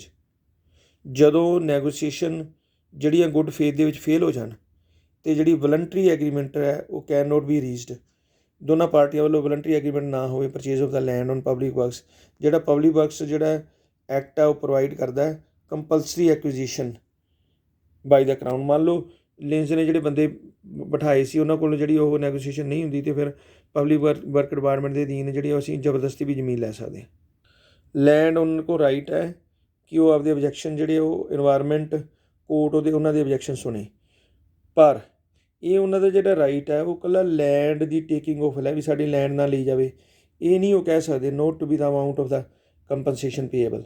ਮੰਨ ਲਓ ਪਬਲਿਕ ਵਰਕ ਡਿਪਾਰਟਮੈਂਟ ਹੈ ਜਿਹੜਾ ਕੋਈ ਨੈਗੋਸੀਏਸ਼ਨ ਨਹੀਂ ਹੁੰਦੀ, ਉਹ ਜ਼ਮੀਨ ਲੈ ਲੈਂਦਾ ਅਤੇ ਜਿਹੜੇ ਲੈਂਡ ਓਨਰ ਜਾ ਕੇ ਇਨਵਾਇਰਮੈਂਟ ਕੋਰਟ 'ਚ ਕਹਿ ਤਾਂ ਸਕਦਾ ਵੀ ਇਹਦੇ ਨਾਲ ਇਨਵਾਇਰਮੈਂਟ ਨੂੰ ਨੁਕਸਾਨ ਹੈ, ਪਰ ਉਹ ਇਹ ਨਹੀਂ ਕਹਿ ਸਕਦਾ, ਮਤਲਬ ਜ਼ਮੀਨ ਲੈਣ ਤੋਂ ਤਾਂ ਰੋਕ ਸਕਦਾ ਪਰ ਕੰਪਨਸੇਸ਼ਨ ਪ੍ਰਾਈਸ ਦੇ ਬਾਰੇ ਉਹ ਨਹੀਂ ਕੁਛ ਕਹਿ ਸਕਦਾ। ਉਹਦਾ ਜੋ ਸਰਕਾਰ ਨੇ ਫਿਕਸ ਕਰਤਾ ਉਹੀ ਹੋਣਾ। ਮੰਨ ਲਓ ਕਰਾਊਨ ਅਤੇ ਲੈਂਡ ਓਨਰ ਦੇ ਵਿਚਾਲੇ can not agree on amount of compensation, ਉਹ ਐਗਰੀ ਨਹੀਂ ਹੁੰਦੇ, ਠੀਕ ਹੈ। ਅਤੇ ਜਿਹੜਾ ਪਬਲਿਕ ਵਰਕ ਡਿਪਾਰਟਮੈਂਟ ਆ ਉਹ ਅਲਾਓ ਕਰਦਾ ਲੈਂਡ ਓਨਰ ਨੂੰ ਕਿ ਉਹ ਰਿਕੁਐਸਟ ਕਰੇ ਕੰਪਨਸੇਸ਼ਨ ਜਿਹੜੀ ਆ ਉਹ ਲੈਂਡ ਵੈਲੂਏਸ਼ਨ ਟ੍ਰਿਬਿਊਨਲ ਜਿਹੜਾ ਉਹ ਡਿਸਾਈਡ ਕਰੇ। ਯਾਨੀ ਜੇ ਮੰਨ ਲਓ ਕਿਸੇ ਦਾ ਫੈਸਲਾ ਨਹੀਂ ਹੁੰਦਾ ਅਤੇ ਲੈਂਡ ਵੈਲੂਏਸ਼ਨ ਟ੍ਰਿਬਿਊਨਲ ਉਹ ਡਿਸਾਈਡ ਕਰਦਾ। ਅਤੇ ਆਪਾਂ ਦੇਖਿਆ ਨਹੀਂ ਜਿਹੜੀ ਸੜਕ ਜਿਹੜੀ ਆ ਧਰਮਕੋਟ ਵਾਲੀ ਬਣੀ ਹੈ ਇਹਦੇ ਵਿੱਚ ਦੁਆਰ ਤੋਂ ਲੋਕਾਂ ਨੂੰ ਪੈਸੇ ਮਿਲੇ ਆ, ਅਤੇ ਉਹ ਕਿਹਦੇ ਕੋਲ ਗਏ ਸੀ ਟ੍ਰਿਬਿਊਨਲ ਕੋਲ। ਅਤੇ ਕੁਝ ਕੁ ਰਿਸਟ੍ਰਿਕਸ਼ਨਸ ਦੇ ਬਾਅਦ ਜੇ ਮੰਨ ਲਓ ਜਿਹੜੀ ਪਬਲਿਕ ਵਰਕ ਐਕਟ ਦੇ ਅਧੀਨ ਜਿਹੜੀ ਲੈਂਡ ਐਕਵਾਇਰਡ ਕੀਤੀ ਗਈ ਹੈ ਨੋ ਲੋਂਗਰ ਰਿਕੁਆਇਰਡ ਬਾਈ ਦਾ ਪਬਲਿਕ ਵਰਕ, ਅਤੇ ਉਹ ਮੰਨ ਲਓ ਨਹੀਂ ਚਾਹੀਦੀ, ਅਤੇ ਉਹ ਜਿਹੜੀ ਉਹ ਆਫਰ ਬੈਕ ਕੀਤੀ ਜਾ ਸਕਦੀ ਹੈ ਪਰਸਨ ਨੂੰ ਅਤੇ ਜਾਂ ਉਹਦੇ ਸਕਸੈਸਰ ਨੂੰ ਕਰੰਟ ਮਾਰਕੀਟ ਵੈਲਿਊ ਦੇ ਉੱਪਰ। ਵੀ ਜੇ ਸਾਨੂੰ ਨਹੀਂ ਚਾਹੀਦੀ ਅਤੇ ਸਰਕਾਰ ਕਹਿੰਦੀ ਲੈ ਵੀ ਤੁਸੀਂ ਲੈ ਲਓ, ਇਹ ਜ਼ਮੀਨ ਸਾਨੂੰ ਨਹੀਂ ਚਾਹੀਦੀ। ਇਹ ਤੁਸੀਂ ਨੋਟ ਕਰੋ ਕਿ ਪਾਸਟ ਦੇ ਵਿੱਚ ਇਕੱਲਾ ਕਰਾਊਨ ਅਤੇ ਲੋਕਲ ਅਥਾਰਟੀ ਜਿਹੜੇ ਹੈ ਉਹਨਾਂ ਦੀ ਐਕਸੈਸ ਸੀਗੀ ਐਕੁਜੀਸ਼ਨ ਦੀ, ਲੈ ਵੀ ਉਹੀ ਐਕੁਜੀਸ਼ਨ ਕਰ ਸਕਦੇ ਸੀ ਪਬਲਿਕ ਵਰਕ ਡਿਪਾਰਟਮੈਂਟ ਦੇ ਮੁਤਾਬਕ ਪਾਸਟ ਦੇ ਵਿੱਚ। ਹੁਣ ਪਹਿਲਾਂ ਤਾਂ ਤੁਹਾਨੂੰ ਦੱਸਿਆ ਇਕੱਲਾ ਕਰਾਊਨ ਦੇ ਬਿਹਾਫ ਦੇ ਉੱਪਰ ਇਕੱਲੀ ਲੋਕਲ ਅਥਾਰਟੀ ਲੈ ਸਕਦੀਆਂ ਸੀਗੀਆਂ ਲੈਂਡ ਨੂੰ, ਪਰ ਹੁਣ ਜਿਹੜੀਆਂ ਸਰਵਿਸਿਜ਼ ਹੈ ਉਹਨਾਂ ਦਾ ਆਪਰੇਟਰ ਆਫ ਦਾ ਸਰਵਿਸ, ਮੰਨ ਲਓ ਕੋਈ ਪੋਲ ਇਲੈਕਟ੍ਰੀਸਿਟੀ ਦੀ ਲਾਉਣੀ ਆ, ਉਹ ਵੀ ਆਪਰੇਟਰ ਆਫ ਦਾ ਸਰਵਿਸ ਹੈ। ਉਹਨਾਂ ਜਿਹਨੇ ਕਿ ਡਿਵੈਲਪਮੈਂਟ ਕਰਨੀ ਹੈ ਰਿਕੁਆਇਰਿੰਗ ਡਿਵੈਲਪਮੈਂਟ, ਜਿਹਦੇ 'ਚ ਇਨਕਲੂਡ ਕਰਦੇ ਹੈ ਇਲੈਕਟ੍ਰੀਸਿਟੀ ਦੀ ਲਾਈਨਸ ਡਿਸਟਰੀਬਿਊਸ਼ਨ, ਰੋਡ ਵਾਸਤੇ ਜਾਂ ਪਾਈਪ ਵਾਟਰ ਸਪਲਾਈ ਵਾਸਤੇ ਜਾਂ ਡਰੇਨੇਜ ਵਾਸਤੇ ਜਾਂ ਸੀਵਰੇਜ ਵਾਸਤੇ।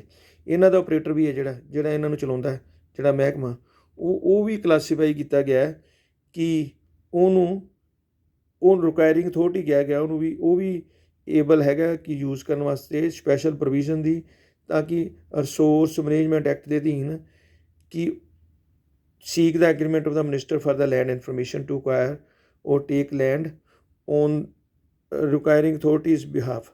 ਯਾਨੀ ਪਹਿਲਾਂ ਤਾਂ ਇਕੱਲੀ ਉਹਨੂੰ ਹੀ ਸੀਗੀ, ਲੋਕਲ ਅਥਾਰਟੀ ਨੂੰ ਸੀਗੀ, ਅਤੇ ਹੁਣ ਕਿਹਨਾਂ ਨੂੰ ਆ ਜਿਹੜੇ ਪਾਈਪਾਂ ਵਾਲੇ, ਬਿਜਲੀ ਵਾਲੇ, ਸੀਵਰੇਜ ਵਾਲੇ, ਇਹਨਾਂ ਨੂੰ ਵੀ ਅਥਾਰਟੀ ਦੇ ਦਿੱਤੀ ਹੈ ਕਿ ਇਹ ਜਿਹੜੀਆਂ ਹੈਗੀਆਂ ਇਹ ਲੈਂਡ ਲੈ ਸਕਣ, ਅਤੇ ਇਹਨਾਂ ਦੀ ਬਿਹਾਫ ਦੇ ਉੱਪਰ ਜਿਹੜੀ ਹੈਗੀ ਆ ਅਥਾਰਟੀ ਦੀ ਬਿਹਾਫ ਦੇ ਉੱਪਰ minister of the land information ਜਿਹੜਾ ਹੈਗਾ ਉਹ ਲੈਂਡ ਲੈਂਦਾ ਹੈ। ਅਤੇ ਤੁਹਾਨੂੰ ਪਤਾ ਹੀ ਹੈ minister of the land information ਕੀ ਹੈ, ਕਰਾਊਨ ਦੇ ਬਿਹਾਫ 'ਤੇ ਵਰਕ ਕਰਦਾ।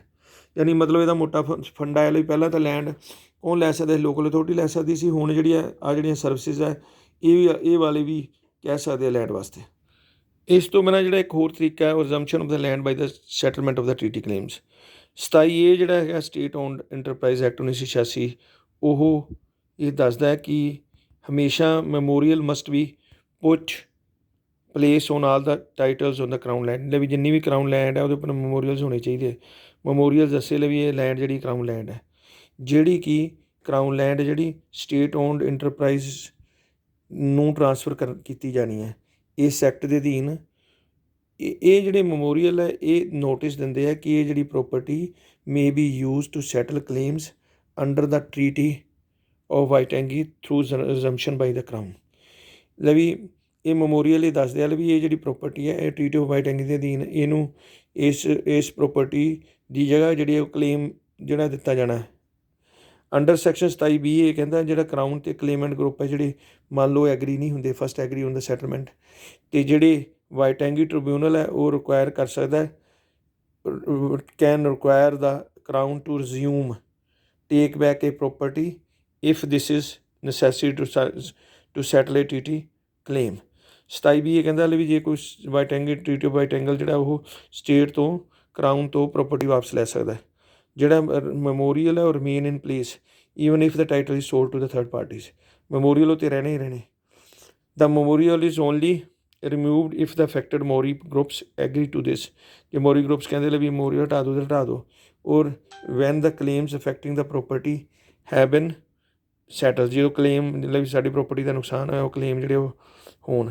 ਜਿਹੜੀ ਰਿਜ਼ੰਪਸ਼ਨ ਹੈਗੀ ਜਿਹੜੀ ਕਰਾਊਨ ਦੀ ਉਹ if the ਰਿਜ਼ੰਪਸ਼ਨ by the crown acres, ਅਤੇ ਜਿਹੜਾ compensation is paid to the same way as the property is acquired under the public act 1981 ਦੇ ਮੁਤਾਬਕ ਹੀ ਜੇ ਕਰਾਊਨ ਰਿਜ਼ੰਪਸ਼ਨ ਕਰਦਾ ਅਤੇ ਉਹਦੇ ਮੁਤਾਬਕ ਹੀ ਜਿਹੜੇ ਪੈਸੇ ਦੇਣੇ ਆ ਇਹਦੇ 'ਚ ਇਨਕਲੂਡ ਹੋਣੀ ਚਾਹੀਦੀ ਹੈ compensation damage to any remaining property as a result of the acquisition. ਦਾ ਵੀ ਅਸੀਂ ਐਕੁਜੀਸ਼ਨ ਕੀਤੀ ਸਾਡੀ ਪ੍ਰੋਪਰਟੀ ਨੂੰ ਡੈਮੇਜ ਹੋ ਗਿਆ ਉਹ ਵੀ ਪੈਸੇ ਵਿੱਚ ਗਿਣਨੇ ਚਾਹੀਦੇ ਹੈ। Disturbance resulting from the acquisition process, ਦਾ ਵੀ ਸਾਨੂੰ ਬਹੁਤ ਪ੍ਰੋਬਲਮ ਆਈ, ਸਾਡਾ ਪੈਸਾ ਖਰਚ ਹੋਇਆ, ਉਹ ਵੀ ਪੈਸੇ ਜਿਹੜੇ ਇਹਦੇ 'ਚ ਇਨਕਲੂਡ ਹੋਣੇ ਚਾਹੀਦੇ। ਜਿਹੜੀ ਰਿਟੇਨਡ ਲੈਂਡ ਜਿਹੜੀ ਬਾਕੀ ਲੈਂਡ ਰਹਿ ਗਈ ਉਹਦੀ ਡੈਪਰੀਸੀਏਸ਼ਨ ਵੀ ਇਨਕਲੂਡ ਹੋਣੀ ਚਾਹੀਦੀ। ਸਿਮਿਲਰ ਮੈਮੋਰੀਅਲ ਜਿਹੜੇ apply to the land that the crown transfer to the tertiary education institute and former crown railway land. ਇਹ ਜਿਹੜੇ ਸਿਮਿਲਰ ਮੈਮੋਰੀਅਲ ਜਿਹੜੇ ਹੈ ਉਹ ਉਸ ਲੈਂਡ ਨੂੰ ਵੀ ਅਪਲਾਈ ਕਰਦੇ ਜਿਹੜੀ ਕਰਾਊਨ ਨੇ ਟਰਸ਼ਰੀ ਐਜੂਕੇਸ਼ਨ ਇੰਸਟੀਟਿਊਸ਼ਨ ਵਾਸਤੇ ਲੈਣ ਲਈ ਹੈ ਅਤੇ ਰੇਲਵੇ ਵਾਸਤੇ ਲੈਣ ਲਈ ਹੈ। ਇਹ ਇੰਪੋਰਟੈਂਟ ਹੈ that you thoroughly investigate any proposal involving your property with this STI memorandum on its title। ਤੁਸੀਂ ਇਹ ਦੇਖਣਾ ਵੀ ਪ੍ਰੋਪਰਟੀ ਪਰ 27A ਤਾਂ ਨਹੀਂ ਲੱਗਿਆ ਹੋਇਆ under the direction and control of your supervising agent ਅਤੇ ਬ੍ਰਾਂਚ ਅਥਾਰਟੀ ਨਾਲ। Communication with the relevant authority sub division officer legal adviser will be required. ਜਿਹੜੀ ਅਪਰੇਜ਼ਡ ਵੈਲਿਊ ਜਿਹੜੀ ਪ੍ਰੋਪਰਟੀ ਦੀ needs to be reflect the impact of any section 27A notices।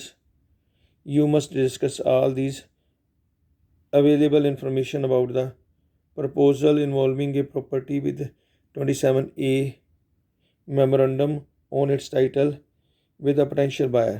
If the potential buyer intend to purchase and or develop land with the section 27A memorandum, you must recommend that they seek legal advice before they take a written offer and sign a sale and purchase agreement। ਜਿਹਦੇ ਪਰ 27A ਲੱਗਿਆ ਜਾਂ 27A ਲੱਗਿਆ ਤਾਂ ਤੁਸੀਂ ਆਪਦੇ ਉਹਨੂੰ ਦੱਸਣਾ ਹੈ ਵੀ ਪਹਿਲਾਂ ਆਪਦਾ ਲੀਗਲੀ ਐਡਵਾਈਸ ਲੈ ਲੈ ਫਿਰ ਇਹੋ ਜਿਹੀ ਪ੍ਰੋਪਰਟੀ ਨਾਲ ਡੀਲ ਕਰਨਾ। ਠੀਕ ਹੈ ਜੀ। ਇਹ ਪ੍ਰੋਪਰਟੀ ਹੈ ਕਿਹੜੀ ਹੈ? ਇਹ ਪ੍ਰੋਪਰਟੀ ਇਹ ਹੈ ਵੀ ਜਿੰਨਾ ਟੀਟੋ ਬਾਈਟੈਂਗ ਦੇ ਅਧੀਨ ਜਿਹਦੀ ਆਪਾਂ ਸੈਟਲਮੈਂਟ ਕਰਨੀ ਹੈ। ਕਾਹਦੇ ਵਾਸਤੇ ਯੂਜ਼ ਕੀਤੀ ਹੈ? ਰੇਲਵੇ ਲਈ ਟਰਸਟੀ ਇੰਸਟੀਟਿਊਸ਼ਨ ਵਾਸਤੇ। ਇਹਦੇ 'ਚ ਪ੍ਰੋਪਰਟੀ ਜਦੋਂ ਅਕਾਇਰ ਕੀਤੀ ਹੈ ਇਹਦੇ 'ਚ ਡੈਪਰੀਸੀਏਸ਼ਨ ਅਤੇ ਹੋਰ ਜਿਹੜਾ ਸਾਰੀਆਂ ਕੋਸਟਾਂ ਨਾਲ ਇਨਕਲੂਡ ਕਰਨੀ ਹੈ। ਇਹਦੇ ਨਾਲ ਹੀ ਆਪਾਂ ਇਹ ਬੁੱਕ ਜਿਹੜੀ ਆਲਮੋਸਟ ਕੰਪਲੀਟ ਕਰ ਲਈ ਹੈ। ਸੇਲ ਆਫ ਪਰਚੇਜ਼ ਆਪਾਂ ਕਿੰਨੀ ਤਰੀਕੇ ਨਾਲ ਕਰ ਸਕਦੇ ਹਾਂ, ਮਤਲਬ ਲੈਂਡ ਟ੍ਰਾਂਸਫਰ ਕਿੰਨੀ ਤਰੀਕੇ ਨਾਲ ਕਰ ਸਕਦੇ, ਸੇਲ ਆਫ ਪਰਚੇਜ਼ ਨਾਲ, ਬਿੱਲ ਨਾਲ, ਗਿਫਟ ਨਾਲ, ਅਤੇ ਹੋਰ ਕਿਹੜੀ ਸੀ ਅਤੇ ਇਸ ਤੋਂ ਬਿਨਾਂ ਐਕੁਜੀਸ਼ਨ ਬਾਈ ਕਰਾਊਨ ਅਤੇ ਟਰਾਂਸਮਿਸ਼ਨ ਦੁਆਰਾ, ਇੰਨੇ ਦੁਆਰਾ ਅਸੀਂ ਟ੍ਰਾਂਸਫਰ ਕਰ ਸਕਦੇ ਪ੍ਰੋਪਰਟੀ ਨੂੰ। Thank you.